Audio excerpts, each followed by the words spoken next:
안녕하세요. 전병훈 원장입니다. 오늘 본 한영고 1학년 1학기 기말고사 수학 총평 진행하도록 할게요. 먼저 어떤 문제가 나왔냐? 객관식이 전체 총 18문항에 서술형 4문제 정도 나와서 전체 총 22문항이고요. 난도는 중입니다. 지금 맘단톡에서는 왔다 갔다 거리고 있는 것 같은데 저희 평가 내부 평가상 중평가가 맞고요. 난도로 보시면 다음과 같이 하난도부터 해서 중상 정도까지 펼쳐져 있고 구체적인 출처 이 부분은 또 저희 블로그에 또 자세하게 올라가 있으니까 확인해 주시면 될 것 같습니다.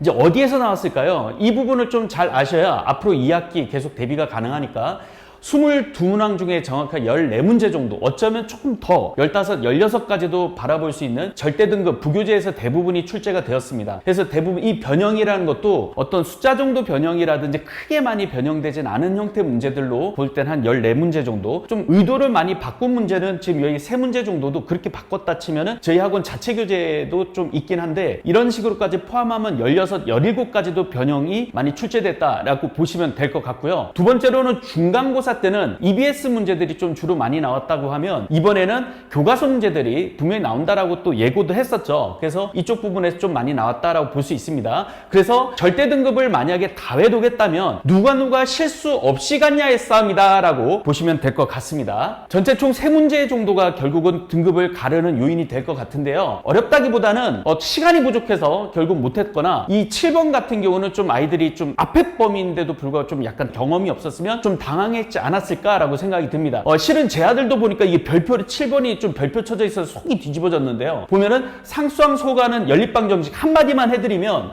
뭔가가 2차식이 있었을 때 얘가 0이어야지 이것을 각각을 인수분해를 해서 얘가 0이거나 얘가 0이거나 하는 의미가 있죠. 만약에 어떤 식이 있는데 이 결과가 1인데 1을 냅둔 상태에서 뭔가를 인수분해했다. 이건 말이 안 되는 겁니다. 곱한 결과가 1이라는 것은 1, 마이너스 1, 마이너스 1, 1004, 1004분의 1 뭐가 될지 모르죠. 이게 0이어야지 의미가 생겼기 때문에 상수항 부분을 반드시 0으로 바꾸는, 그렇게 하기 위해서 양변에 적당히 가감을 해서 결국 0으로 만들기만 하면 인수분해가 바로 보이는, 진짜 빨리 풀면 30초 커드 안에도 나올 수 있는 형태의 문제인데 이 문제를 틀린 친구들이 꽤 보이고요. 그 다음 17번 같은 경우는 그대로 나왔네 라고 싶지만 자연수 조건이 추가됐단 말이죠. 제대로 안 보고 과로한 거 잘 안 봐갖고 실수하는 그런 부분들에 대한 요인이 있을 것 같고요. 마지막으로 서술형 4번까지 아마도 시간이 부족해서 못했으면 좀 아쉽게 보이는 형태 문제들이 분명히 서술형 4번이 아닐까라고 생각이 듭니다. 그래서 예상 등급 컷으로 볼 때 저희가 판단하기를 86에서 88점 정도로 예측을 하는데요. 이 서술형 부분에서 감점을 얼마나 세게 감점하느냐에 따라서 얘보다도 실제로 조금 더 내려갈 수도 있지만 만약에 어느 정도 적정선에서 만약에 점수를 준다라고 하면 이 정도가 1등급 컷이 되지 않을까라고 예측이 들고, 만약 2등급 컷까지 굳이 예측을 해보자라고 하면 70 초반 정도지 않을까라고 현재 보고 있습니다.